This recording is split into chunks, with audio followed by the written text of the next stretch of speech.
The cybersecurity landscape is full of single solution providers, making it easy for unexpected cyber threats to sneak through the cracks. That's why Fortra is creating a stronger, simpler strategy for protection, one that increases your security maturity while decreasing the operational burden that comes with it. This is all possible thanks to Fortra's best-in-class portfolio and deep bench of expert problem solvers. Fortra's integrated, scalable solutions help customers face their toughest challenges with confidence. Learn more at securityweekly.com/Fortra, Fortra. If your organization is ready to embrace edge computing, we have good news. The 2023 AT&T Cybersecurity Insights Report provides everything you need to know to get started. In the report, we identify the common characteristics of edge computing. We found edge use cases are rapidly coming online, and we reveal how to secure edge computing. Most importantly, you'll learn how to prepare for your edge ecosystem. Get your complimentary copy of the report today. Visit securityweekly.com/ATT Cybersecurity. That's securityweekly.com/ATT Cybersecurity. Cyber threats target digital identities. Do you know who or what is accessing your company's apps, systems, and data? You need to know who's there, who to let in, and who to keep out. And you'll need more than access management to stay secure. You need SailPoint Identity Security. As the leader in identity security, SailPoint can help mature your security resilience while driving efficiencies and compliance for your organization. Start your identity journey with SailPoint's free maturity assessment. Go to securityweekly.com/SailPoint to get your free identity security assessment today. Welcome back to Enterprise Security Weekly. Join us at an upcoming official cybersecurity summit in a city near you. This series of one-day invitation-only executive-level conferences are designed to educate senior cyber professionals on the latest threat landscape. We are pleased to offer our listeners $100 off admission when you use code SECWEEK23 to register. Visit securityweekly.com/cybersecurity summit to learn more and register today. All right, and now for the Enterprise Security Weekly news. If you want to follow along the news stories as we go through them, you can go to securityweekly.com/ESW329. And also, we've got Mr. Tyler Shields with us. How you doing, Tyler? Greetings, Adrian. Wonderful to see you this week. I haven't been on in a few weeks. Good to see you again. Yeah, good to see you as well. I feel like there's a lot of things I haven't had time to do. Went on vacation and just stopped thinking about everything and came back and put together the longest to-do list ever. That kind of happens these days. Yeah. All right. So I'm glad you're here today because it looks like this past week is the week that funding is back. I think there were a total of 26 funding events last week, which is a record for this year and beats last year. And we're certainly looking a lot better than we were this time last year. Yeah, it's kind of crazy to me. I think they all targeted what would typically be a down news week, coming a couple weeks after Black Hat. You know, everybody had put out all the announcements they were going to put out. Everything. This is typically probably a very silent week, so everybody waited and held the announcements until this week. And holy smokes, did they ever? Have we got a rough total? I mean, it's got to be, if you include the Akamai billion in debt, I mean, we must be pushing Bill 5, Bill 4, something like that. I mean, there's a lot of money being funded out right here this week. Yeah. So Mike Prevet, I'm going to try and pull up his newsletter, Security Funded, which is where a lot of this stuff comes from. If you're not subscribed to that, go check it out. But he will have a total in that newsletter. I just yeah, and while you're looking that up too, for those that are not on our website, again, it is episode ESW 329. There are numbers as high as 1 billion, but we'll skip that because that's an Akamai debt round. Post-IPO, yeah. 100 million to resilience, 40 to Horizon 3. There's another 40 something down at the bottom here. It looks like 44 to grip security, which I believe is a SaaS identity risk play. Those seem to be the big ones. Right there alone, you're pushing 1 to 3, 250, 300. Yep. Yeah, it's yeah. I mean, that Akamai one just really throws everything out a bit. But yeah, like $1.1 billion across 14 unique product categories.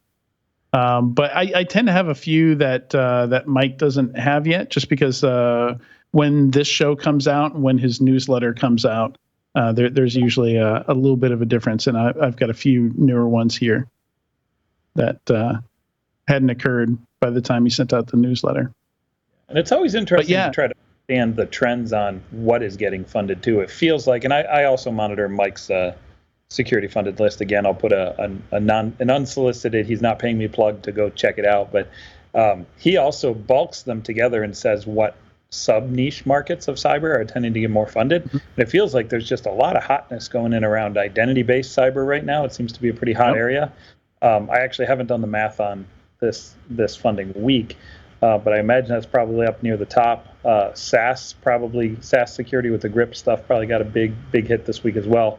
So yeah, it's definitely a hot week for funding. I'm surprised that it happened all at once, but like I said, it's probably just a news cycle kind of thing.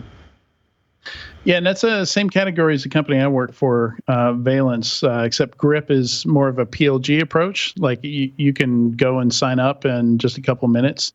So definitely has more of a consumer for enterprise type feel to it. But also some common investors. Weil Ventures is an investor in both Grip and Valence. But yeah, last week, just looking at not last week, but the week before that was $300 million in funding. That was that was 26. Maybe I mixed that up. Maybe it was week before last that was the biggest one. How many did big flood last few weeks? Yeah, 19 this week. So it was week before last. That was 26 funding rounds. Absolutely crazy. Yep. Yeah, and a lot of them that you're not going to see here. I kind of cut out. I cut out 3 categories because I feel like they don't really, they're kind of adjacent to security, not really solid security. So the crypto stuff I leave out. There's a lot of it. I don't know enough about that stuff. MSSP stuff, just because of the volume. There's so much MSSP activity. With them being services, I don't know how they get so much funding, but most of the acquisitions and funding rounds are all MDRs, MSSP, have some kind of services component, pen testing even. And the other category is the identity verification. There's a lot going on with identity verification. So basically services that make sure you are you, as we see more and more of these like healthcare and HR related and government services stuff moving to SaaS and remote, where you don't have to actually go into an office, to do some of these things. They want better and better identity verification. So tons of that stuff coming out. Yeah, I do want to call out one, mostly because I know the guy really well, and he's local here in Raleigh-Durham area. RPO's funding. They do cloud-based disaster recovery effort. They got an $8.2 million round, which in my area, my neck of the woods over here in Raleigh, North Carolina, that's a nice, healthy round. So congratulations to the RPO team. I wanted to call them out directly while I had a minute. The other one that jumps out at me is really interesting is Project Discovery. I don't know how much you know about Project Discovery, but that started out as an open source platform that has been around for a number of years now. It's kind of like a cloud asset management platform in some ways, and they just got a $25 million Series A. So congratulations to them on finally taking that thing to a real Series A that can help them grow as a business. Yeah, that's great. Yeah, and for people listening, RPO or watching, I guess, RPO is spelled ARPIO. I'm just saying that because it didn't even occur to me that people might think it's RPO. It's ARPIO.io is the website. Yeah. So yeah, to my ears, when you said that, I heard just the letters RP and O. Just like R2D2, same kind of thing, close enough. Yeah. Let's see here. So, any of the other funding that we want to talk about? Horizon3.ai is an interesting one. In fact, we have a micro interview with them that was pre-recorded at Black Hat that we're going to play after we're done with the news here. And that's an interesting category. That's kind of I've been thinking of it as breach and attack simulation V2. So kind of a reboot of that market where we had like attack IQ and safe breach and stuff like that. Horizon3.ai intends to, and the way I kind of look at this is, your pen test, your red teaming, all that stuff, whether you're doing internally or with somebody external, that's periodic stuff, and it's a sampling of your environment, right? It doesn't touch everything. There's a limited amount of time to do it, for a human to touch things, put hands on things. And this is where Bass and kind of this some of the new players here. There's Prelude is another one, and what is the other one I'm thinking of? Pantera. Does Pantera also fit in this space? Not sure. So I think those I saw three, Pantera at the Black Hat vendor floor, and I went over and asked them what their favorite Pantera song was, and the person looked at me like I was crazy. But I will say one of the coolest thing about the booth is they had a DJ playing music pretty much the whole time.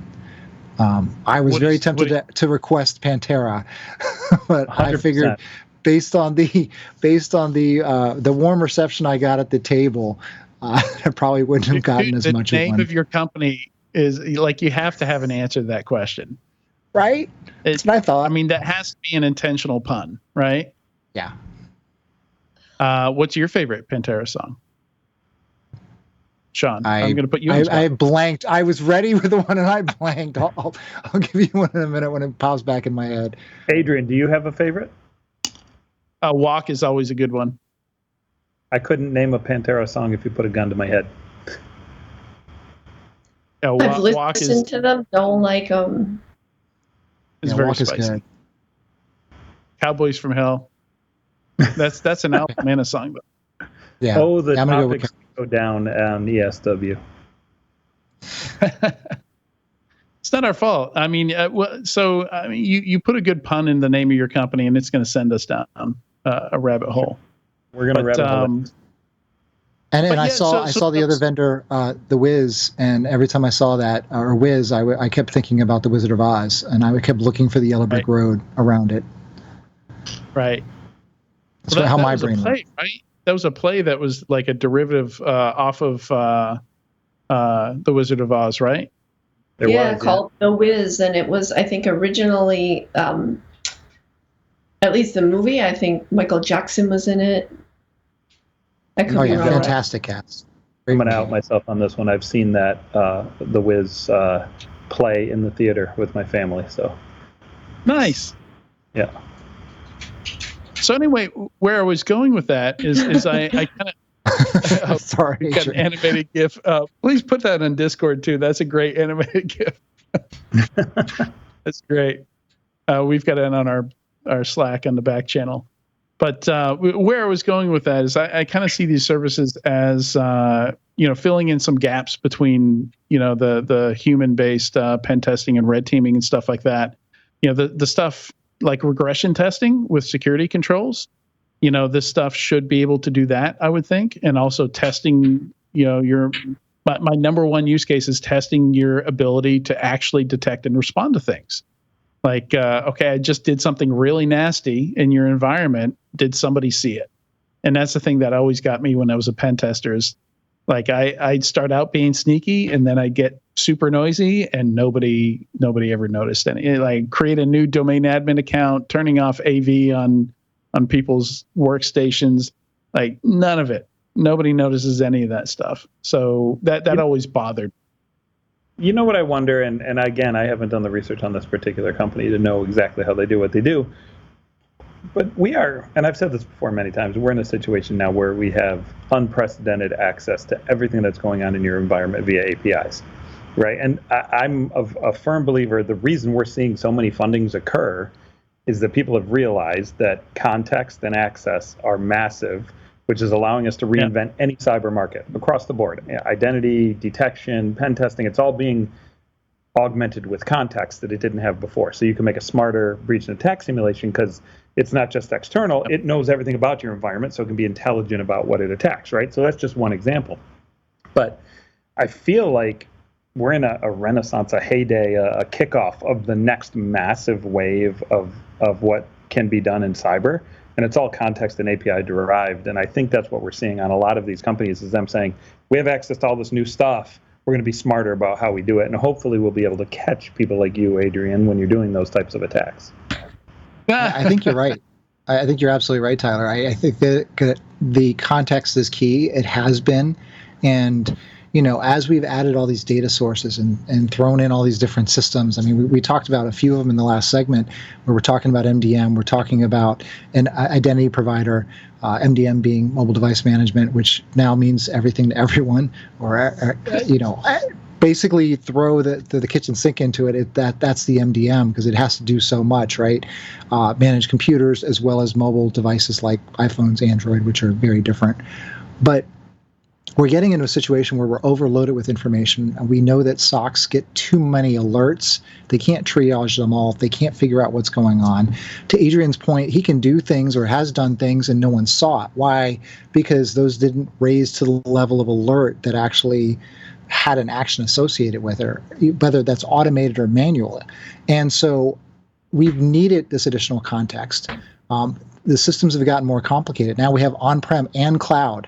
On-prem directory, cloud directory, Active Directory, Azure AD, Okta, etc. We have on-prem infrastructure, VMware. Now we have cloud infrastructure, Azure, AWS, GCP. We're in a situation where we have so many different systems that we can't discern or differentiate normal activity from malicious activity. We can't discern and identify what the users are doing in the environment because we have an issue identifying and understanding identity across all these systems and those actions. So if we can add a little bit of context to that, if AI can help us a little bit to help better understand, to your point, Tyler, there's disruptions that can be made across the entire industry. And there's certain ones that are ripe for disruption where there hasn't been a great answer, hasn't been a great solution there before. And I think that's part of the reason why we're seeing AI firms focusing on email and protecting against phishing, because there's enough data points and information and email that are known bad email that we can flood into that model, describe it to the AI, and then also help it kind of figure out what else is coming through. Certainly the same thing when it comes to activity on a network, be it Active Directory or another system. Yeah, you're 100% right, John. You're exactly making my case. This comes from cloud native, IP accessible, access to not only just raw data, but also access to configuration states, access to communication patterns, access to logs, access to literally every piece of metadata about your environment. And then once you, like just that alone, you can be much smarter. You don't even have to layer AI onto that. And you can be much smarter in how you do detections, how you do preventions, how you automate fixes. All of that can be done way better. We're only setting the groundwork for the AI layer on top of that data set that's not even here yet. That's coming in the next 18 months. And I'm going to actually transition, Adrian. I don't know if you want to go right to this, and if you want to pull me back, feel free. But this really fits into the Palo Alto Q4 earnings call and medium-term update deck that was sent out. You have it listed here as number 25 leaks, but I will say it's not really a leak. It's on their website. Anybody can access it. It may have leaked just before they announced their earnings, so maybe that's why we get labeled leak. But this is just their earnings update. But what should we think? Reports? Just get rid of leaks. I mean, it's just a trend data, but I read through that thing in detail. Palo Alto Networks over the last X years, let's call it 5-10 years, whatever you want to call it, they've done a phenomenal job of rolling up a lot of technologies in ways that haven't been rolled up before. And really what they're saying is cloud was the first wave. And if you look into this earnings call document, I highly recommend you read this deck. Cloud was just the first wave. This next wave that Sean and I just articulated, Palo Alto Networks sees it. They recognize it, and they're making plays at massive data lakes. They're making plays at unifying multiple tools and unifying security as a singular passion or a singular component that can be rolled out. Will they be successful? That's a bet you can choose to make or not.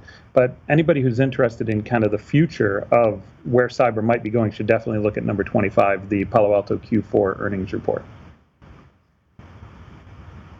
Yeah, and I haven't had a chance to dig through that, but you're saying the conversation about context and identity here, just all this new information that we have access to? Yep, they don't directly call it out in that deck, but if you read between the lines thinking about what we just said, you'll understand the future of that, of where Palo Alto is really going to take that system that they're building. And it's going to come down to execution. It always does, right? You can lay the best strategy out on the planet. But you know what? If you look at the history of Palo Alto Networks over the last 10 years, they laid out a strategy to dominate cloud, and they're a top 1, 2, 3 player, whatever you want to call it, top few player in cloud security across the board in multiple markets. I would be not shocked if they couldn't execute in this kind of strategy as well that we're outlining today. And the report has a lot of pretty graphics, so it's easy to scroll through. It's super pretty. It's not very dense. It's easy to read. It's Tyler proof.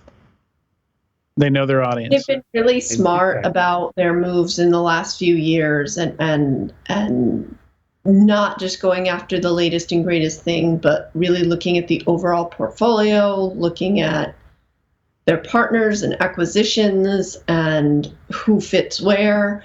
So they've made some really interesting moves that at first didn't seem obvious, but they're going to be, like you said, they're the top, at least 5, if not less, of security companies, and as opposed to some of the other big players, I think they've really gone after best of breed versus like, hey, let's just be the easiest suite. And that makes a difference too. Yep, absolutely. Yeah, and more and more, I think that's a consolidation into platform plays is a trend that we've seen also, especially with I think security budgets have still been growing, but it's a lot have kind of stagnated. People have stopped buying stuff, and if they do, it does seem like they're going to be more interested in getting more from a single vendor rather than the overhead of having to go to several for that. And that's pretty typical. It happens in phases, right? Like we see this in the industry where when Next Gen AV came out, the question I'd ask in every single briefing, from SentinelOne and Cylance and CrowdStrike is, when are you going to replace EPP? When are you going to be ready? When are you going to be doing, device encryption and like all the other things you need to be able to replace the Symantec and the McAfee? And they laugh and they, talk about the roadmap and stuff like that. But it happened, right?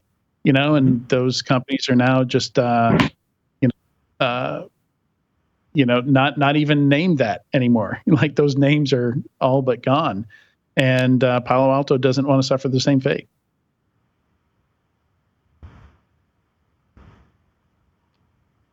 All right. And so I was going to mention that number 4, since you guys were talking about identity and context and the importance of that stuff. I mean, that's I literally just put out a blog post today talking about identity and the importance of context and correlating all that stuff together, because what we do is we take all these SaaS apps and we tell you what access people have to what apps they have access to, what privileges they have and all that, and pull it into one place, which is something I've been looking for, especially from an incident response perspective for years. Like, it's so frustrating to start to investigate somebody and, okay, now I have to do 23 SIM queries, to get a picture of what this person looks like, what they're doing, what's a normal day for them. Like, should I be alarmed that they're doing this, or do they do it every Friday at 3 p.m.? But yeah, number 4 is ISPM, which we're starting to see more and more identity security posture management startups called Conductor One. Star SPM is a thing right now. Literally every space has an SPM. Which, if you think about the forward, let's think about the forward-looking implications of that, though. If every market has an SPM, how do they do it, right? They connect via APIs, pull a bunch of data in, look at the security state of the environment, maybe some transactional logs that occur in that environment as well, and all of a sudden they're an SPM, right? XSPM. Massive opportunity for roll-up here, and this kind of gets back to the Palo Alto conversation, right? If everything is SPM, then why can't one company pull all SPMs and provide all these value props in a single platform? And that, I think, is kind of the future of what a Palo Alto is going to try to pull together. In the short to midterm, like, who knows how long that takes? That takes 5 years, 10 years, whatever it is, right? As a long-term vision, there's opportunity for companies just like the ones you've outlined here to nail a market, make a ton of money, and do great for themselves. But at some point, I think all the SPMs either expand into secondary offerings, which include protection, or they get snapped up by a bigger player like a Palo Alto. Yeah, and protection it's interesting. Considering the last call that we just had, we've seen a lot of efforts to proactively do things just kind of blow up in our faces. We saw a lot of CSPMs that would try to like automatically manage guardrails and stuff like that. And that's a really dangerous thing to do with production systems. And it's inevitable that somebody's going to, configure you can only have 2 containers in the entire environment. Like, how did that number 2 get in there? We usually have 200,000 at any given time. So we've seen a lot of like, okay, the especially talking about identity and context, pulling the user into it and actually literally reaching out and asking the user, hey, is this you? And did you mean to do this? Which banks have already been doing for a while now. Like, and I think that's been really successful with banks in fighting fraud, is actually pulling the user. You just proved your point, Adrian. You said it says you should have 2, but we have 200,000. So there's no context there, right? There's no understanding of what the needs are of the business, because the business needs need to be. Yeah, exactly. The business needs need to be incorporated into what these decisions are in this process, and the security system needs to understand that as well. The security system can't just say, okay, you can only have 2, and that's it.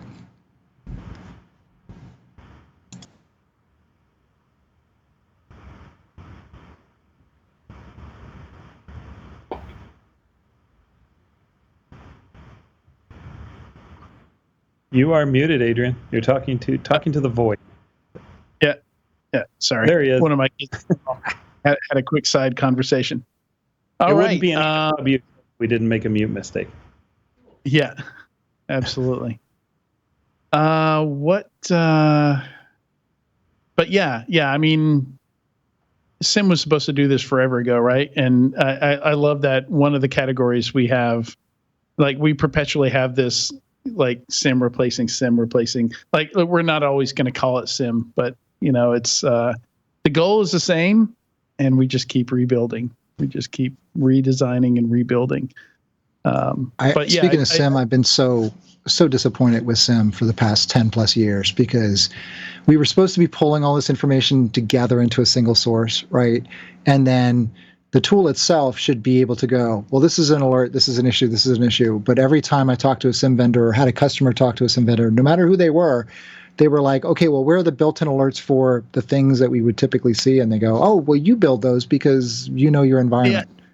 Yeah. I'm like, but the attacks are the same pretty much across across every company. I mean, and one of the news articles here is specifically about LAPSUS and what they were doing. That's a perfect example of it. Attackers are going to attack. They're going to do the same sort of thing across every environment, because based on what you've seen in pen testing, what I've seen with security assessments, what we do at Trimark, I see the same issues in just about every environment.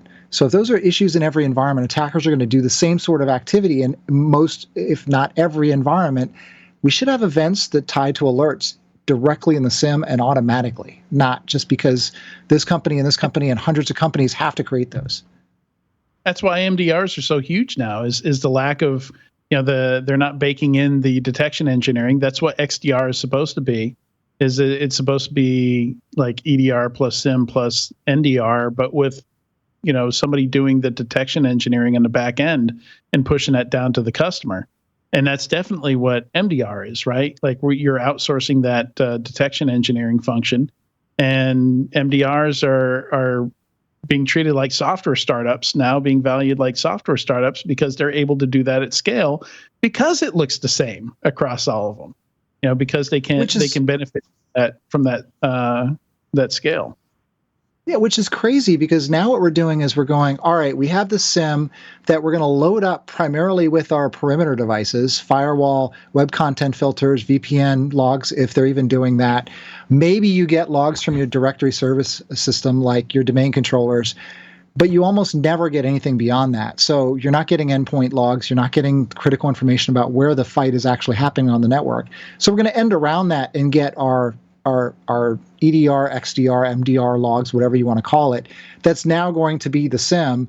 But those don't show the whole picture of what's going on either. So we're fracturing this environment and trying to figure out, okay, well, we'll approach it from this way and approach it from this way. And I still think that we end up in the situation where the four of us can't see, but we're figuring out that this elephant is actually a hippo, it's a rhino, it's something else, because we don't know what it is because we don't have the whole picture, which goes right back to Tyler's point.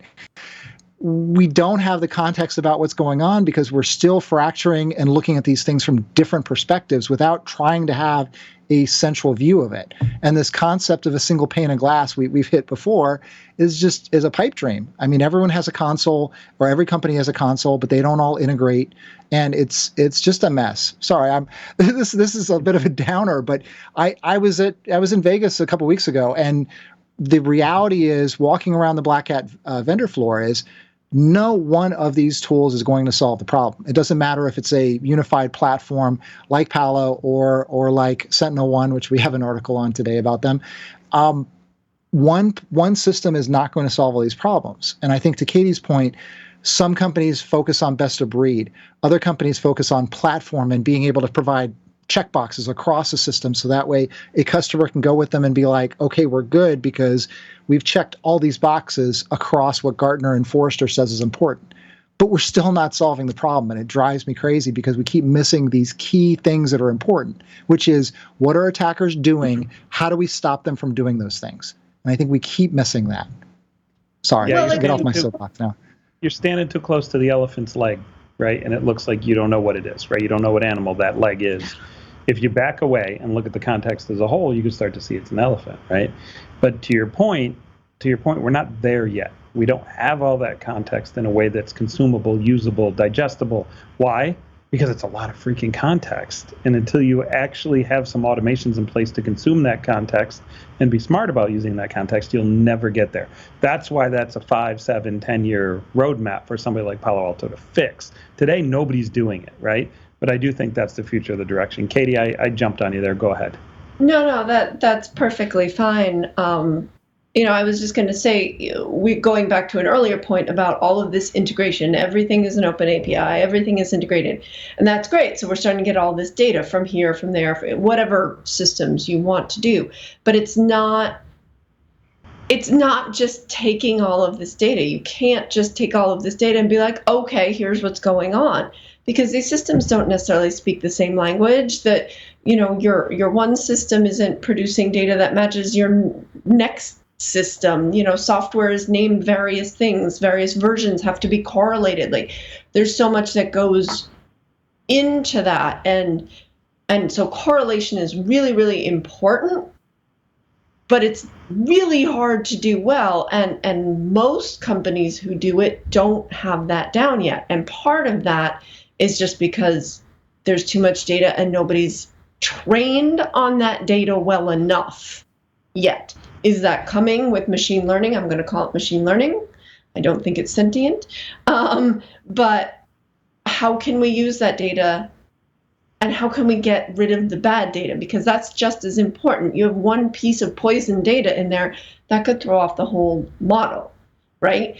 So it's about getting everything together, but a lot of companies, a lot of people making decisions at companies think it's just about getting all of this data, even if that data includes context, because, like you said before, context is about perspective, right? If we're all standing in a round room and somebody comes in a door and we're all at different points, your perspective of how they walked in and what they look like is going to be different. It doesn't mean that the context is wrong.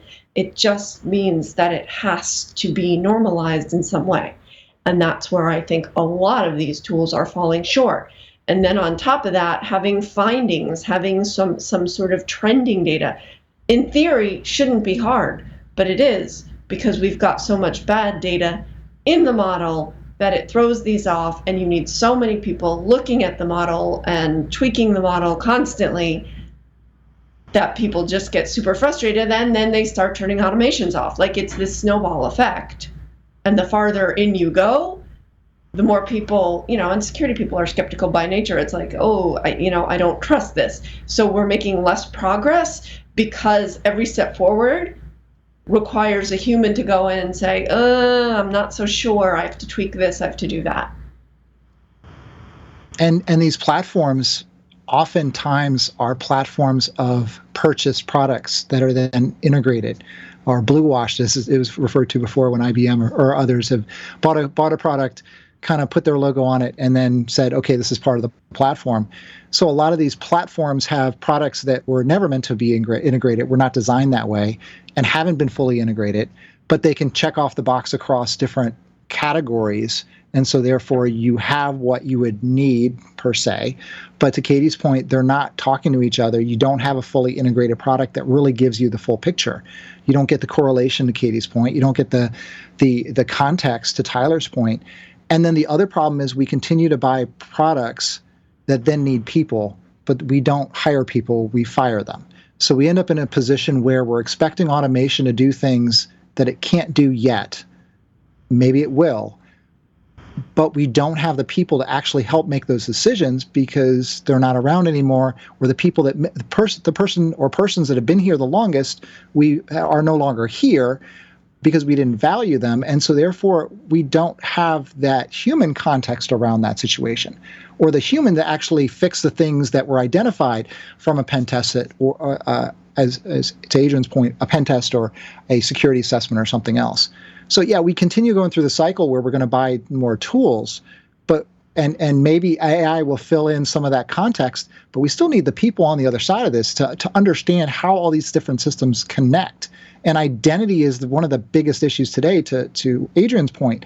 If we're not focused on identity, the who's doing what, where, when, why, and we don't have visibility into that, we don't really know what's going on in our environment. Identity is going to continue to be more and more important, especially when we have Active Directory, Okta, Azure AD, now Entra ID, et cetera. Well, there's this the same conversation, but around data also, right? You need a lot of context to understand data. It's like, I remember when it was a PCI QSA, scanning for credit card data on systems, and you get false positives from Windows System 32 or something like that. You're like, okay, credit card data is not going to be inside a DLL. This is context we can use. We can easily filter this out. And again, like you mentioned before, like a lot of that context is going to be the same, and we should be able to benefit from that at scale. So we'll see if any of these DSPMs are able to figure some of that out, and remove some of that burden off of the product buyers here, so that the product buyers don't have to write all these rules every single time they buy a new product. All right, we got a few hot takes here. The quantum doesn't solve anything for cybersecurity essay from Kelly Shortridge I missed back in July, I think is when this came out. But it really tickled me because I had to go and find it. It's funny. Google can't find this old blog post of mine, even though it's posted on Blogspot, which was Google's own blog platform. Yeah. But I had to actually try and remember the name of my blog and go find it. But I had a similar post I put out April 26, 2012. I just love how some things never change. But there's still companies out there trying to pitch quantum computing, as some kind of huge security solution, or something like that. But here's the thing, Adrian, what you're missing is that when you take quantum computing and you build it with the blockchain, and then you sprinkle in AI, then you have a company that's going to get hundreds of millions of dollars in funding. It's like how every crypto starts. Let me tell you what you're missing. Exactly. And then for every user account, we can mint an NFT, and then we can ensure that we track that user account and its identity. Done. $100 million company right there.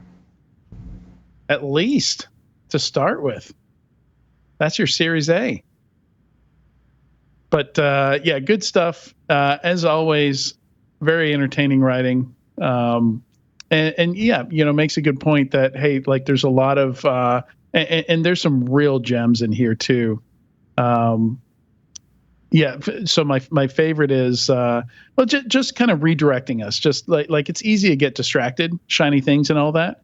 And I love her posts for their ability to redirect to real problems. But this is my favorite part, which I'll read real quickly here.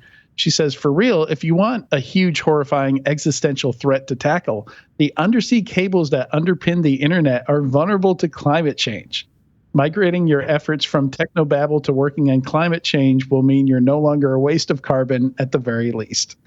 Love it. Oh, that's excellent. Yeah.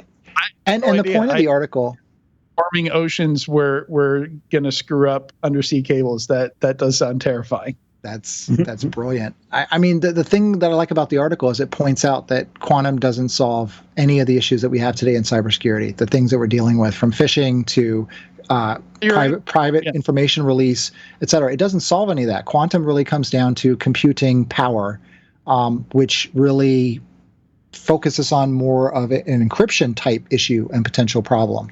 But I don't know that we're there yet.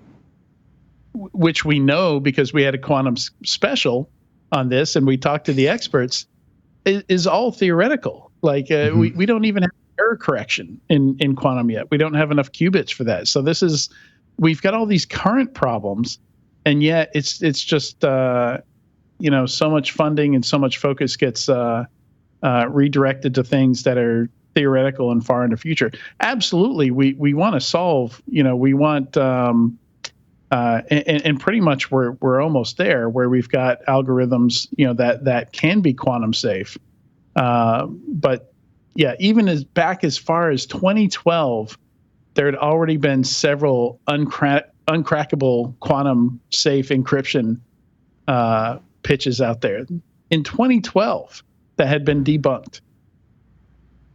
Yeah, I was joking about quantum networking probably about the same amount of time a decade ago about how, quantum networking would enable you to have the data on your computer before you even ask for it. Problem solved. Yeah. The other hot take is a cybersecurity data science one from Jay Jacobs, where there's yet another cost of a data breach report that came out.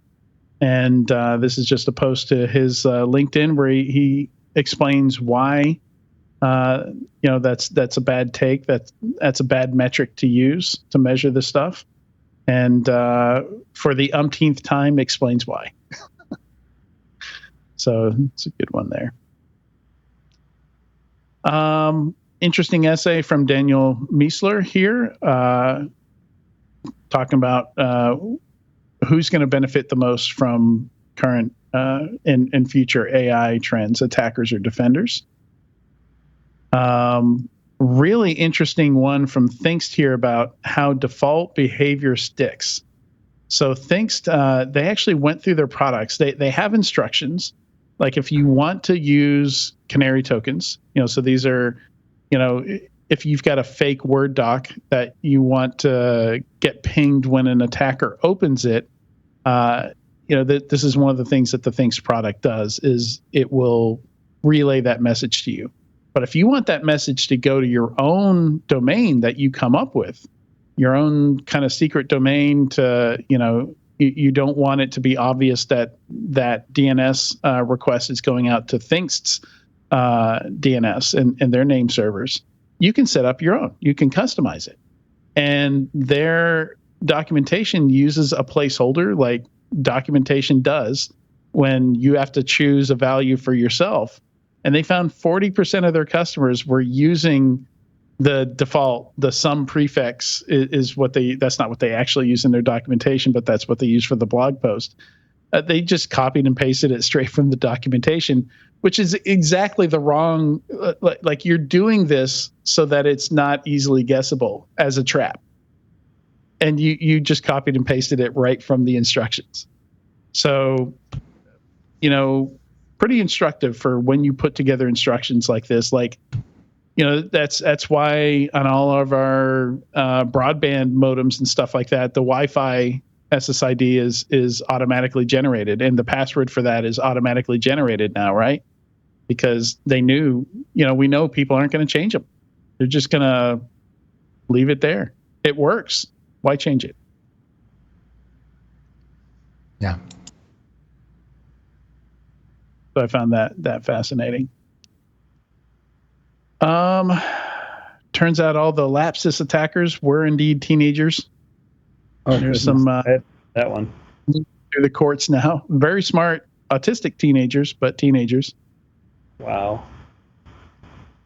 Yeah, that was a great write-up by CISA. It's pretty lengthy, pretty detailed, but some of the interesting insights in it is that the attackers identified administrative passwords documented in a spreadsheet, AWS, Amazon Web Services, access keys stored in Slack, sensitive data stored in collaborative platforms, code repositories, communication channels, processes for accessing source code stored in enterprise knowledge shares, privileged credentials embedded in a PowerShell script stored on a misconfigured network share, credentials from password databases, browser password caches, and keychains. So obviously privileged credentials being stored in things like the browser. And they use the typical credential dumping tools such as Minidump, Impacket, as well as offensive security tools like Cobalt Strike, PowerSploit, Metasploit, and abuse the NTDS util.exe utility to dump the NTDS DIT, which is the Active Directory database. That is the information of all of the users and passwords within Active Directory, or password hashes. They use RustScan and ADFind to look at the environment. They leverage internal communication channels such as Slack to impersonate employees and conduct internal social engineering attacks. One of the interesting things about this is how much Lapsus leveraged social engineering as well as MFA fatigue, where they just kept sending the MFA request over and over again, as well as exploiting lack of security in the process to get MFA set up or even replaced for employees. So this means that the companies that were attacked by Lapsus successfully, especially those that had MFA, didn't have good policies or process around ensuring that when the user reached out to get it reset or changed or added, there weren't good appropriate protections to stop someone from impersonating that user. They also used built-in cloud diagnostics extensions to back up virtual machines and collect logs from systems, used compromised AWS tokens to request and assume permissions of an instance role, and creating temporary credentials for non-existent users with open source cloud management tools. So they were also leveraging the cloud services to then leverage those to also run attacks. It's important to note that about half of the compromises involved exploiting Active Directory. So if you are listening to this now and you have Active Directory, there are tools and ways out there to help protect your Active Directory. Please find them. Please look at your AD. Make sure that you're protecting them. And if you're running Microsoft Exchange on-prem, you should really seriously consider switching to cloud email. Wow. Exchange on-prem is a problem. There are lots of vulnerabilities with it. It is internet connected, and it is very challenging to run securely at this point. Lapsus exploited Exchange servers, such as proxy shell attacks and others. Wow, where do you work again? Forget what's the name of the place where you work? I forget the name. Oh, Trimark Security. Yeah, we do Active Directory security. We actually also published a white paper, a 30-page white paper on how to secure Active Directory more quickly. So you can find that at hub.trimarksecurity.com. as well as a lot of other resources, free resources to look at Active Directory certificate services and get those fixed. Again, we want to make things better, and so we publish this information for free. That distillation of that 50-page report can be summed up in 2 words: get wrecked, because that's pretty much what'll happen if you don't fix your stuff. Yeah, absolutely. Yeah, it's humbling, right? It's just teenagers with some time just using tools that were out there and available, and techniques that were out there that we all knew about 10 years ago, at least. And the companies they were hitting weren't, water treatment plants and like municipal city governments, and it was freaking Uber and Electronic Arts.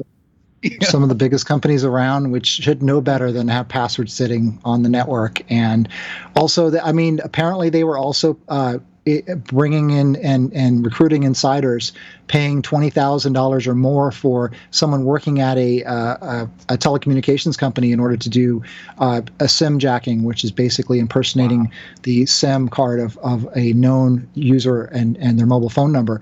So basically, because so much MFA depends on text message, they were basically leveraging that to impersonate the user's cell phone in order to get the same message and then be able to MFA in as the user without having to do anything else with the company itself. Wow. You can almost it's a pretty good article. Graphic for that one. Yeah. Yeah, and it just shows you like there are issues across every industry. It doesn't matter what it is. I mean, Adrian's point, like local municipal government, they're cash strapped, resource constrained. Hospitals, healthcare, small healthcare service companies, doctors' offices, all of these places likely have a system like Active Directory, but don't have staff to manage it or even secure it. They can't afford the products and tools that we're talking about that often cost hundreds of thousands of dollars a year in order to have a better idea of what their security is doing. And organizations and groups like Lapsus are just wrecking them, to Tyler's point, because this baseline level security is just not there in most environments. Yeah. Just go to your applications directory and delete Active Directory. That's one way. Just delete that directory.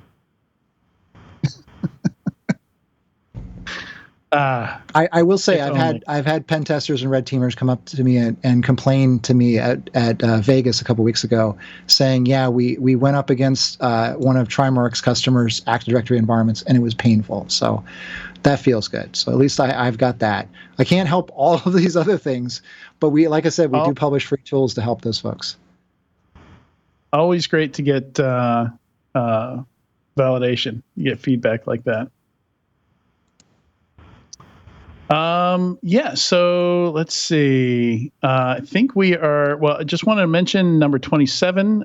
You might have to refresh. I added this just as we were starting. There is a new Chrome feature that will alert users now about malicious extensions. So this is something I hear a lot from security leaders. Maybe not a lot, but every now and then somebody asks me, are there any security tools that'll let me know if there are malicious extensions? And there's like one or two. There's almost nothing, which is shocking given how widely Chrome is used and how widely extensions are used. And extensions have certainly been leveraged in attacks.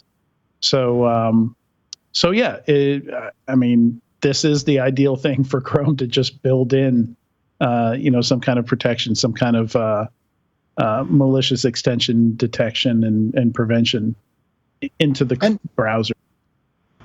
And while this sounds like something that's nice and it's helpful to users, this is actually something that really is a critical security feature. Because when you think about the fact that we're using cloud, how does pretty much everyone manage, connect, and interact with cloud through the web browser? And very often, from my experience, is the admins that are administering their cloud environment are using the same web browser, probably Chrome, as they use to browse Reddit and other things, for example. So these malicious extensions that could be installed by attackers enable them to effectively duplicate or hide what they're doing while they are impersonating that user by stealing that cookie, stealing that token from within that browser, which is a proof of identity for that admin user or even that user to that cloud service. This is happening all the time. So this is an important thing. And how is Lapsus targeting people? Admins' laptops. Right? like totally going after the admin and all their power directly on their machine, which you got access to the machine, you can install extensions. You can just drop them in the folder and they show up. It might be a little harder than that to deploy. It's been a while since I've messed with it. All right. Number 28, our first squirrel story, first of two. There's now a Hot Ones knockoff, a cybersecurity Hot Ones knockoff called Hot Takes. And I got to meet. Ashish. I started playing it. Got to meet. I forget his name. right now. I can't remember his name at RSA. He's actually also IONS faculty, so I met him at the IONS event. And then Caleb Sema, a well-known CISO, is the first episode here. So yeah, it looks like it was really well put together. I watched part of it. You always cringe when somebody tries to do some of these things. Like Tyler knows, you've seen good and bad marketing efforts over the years. There are vendor YouTube channels that only have like 3 or 4 videos on them, and they wisely abandoned their efforts to do things like this. But I thought this was done pretty well. Yeah, Ashish is amazing, man. He absolutely kills it. I've been following his stuff because I've been in cloud security for a handful of years now, since he started putting stuff out. And he's just a top-notch content creator. It's entertaining, it's fun, it's educational. He's not putting out pure garbage. And to see, first of all, I want to call out Caleb if he hears this. I want to call him out for being a wimp and not eating traditional hot stuff. He refused to eat hot peppers. So they had He did, but he ate a boatload of wasabi. He ate like... I'm a pepperhead. Peppers hit that's different. Not capsaicin, though. Yeah. I'm just saying he wimped out by not eating peppers. That's point number 1. But let's give him the benefit of the doubt. He did rock a hell of a lot of wasabi on this thing, and I just loved watching him cringe and struggle to ask questions. Answer questions. I thought it was fantastic. And you guys are going to love the second squirrel story. You have to click it. I did click it when I refreshed earlier when you said you updated it, and that's pretty fantastic. That is quite impressive. So it's a skin for Reddit that makes Reddit look like Outlook web access. So basically, it looks like you're looking at an inbox, but you're looking at the front page of Reddit. It's absolutely fantastic. Yeah, it is. It reminds me of the old, do you remember the old video games where you hit a certain key combination and it would put up like an Excel spreadsheet over the top of it? Mm-hmm. It's exactly what it reminds me of. It's just well played. Boss mode. Yes, boss mode. That's right. You'd hit like Shift B or Control B and the Excel spreadsheet would come up. It's called MS Outlook Kit. So yeah, go to the show notes. You can click it. But yeah, MS Outlook Kit. We'll find it. That's impressive. That's fantastic. All right, great stuff. Thanks so much, Katie, Sean, and Tyler for joining me today. Big thanks to everybody watching or listening to this week's episode of Enterprise Security Weekly. We're not quite done just yet. We do have 3 micro interviews from Black Hat that we're going to play as soon as we wrap here. Have a great weekend, y'all, and see you next week.